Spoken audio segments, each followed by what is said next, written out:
artileri Rusia menyerang gerombolan pasukan Ukraina di dalam parit.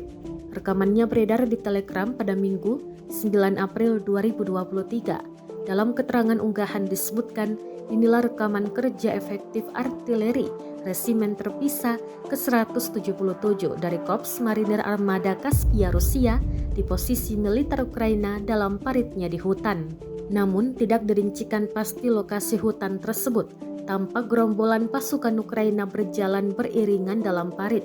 Selanjutnya, drone merekam ledakan dan kepulan asap tebal akibat serangan artileri.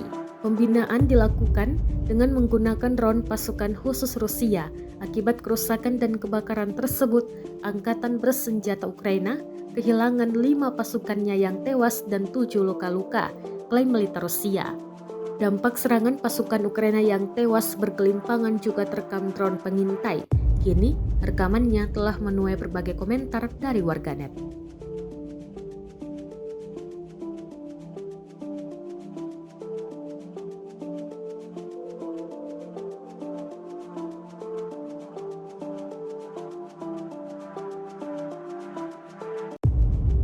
Rusia melaporkan secara total 406 pesawat Ukraina, 228 helikopter, 3.716 kendaraan udara tak berawak, 415 sistem rudal anti pesawat dieliminir sejak awal operasi khusus.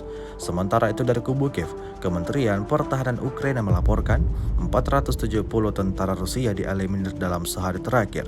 Total 178.150 prajurit Federasi Rusia meninggal sejak awal konflik hingga hari ke-410.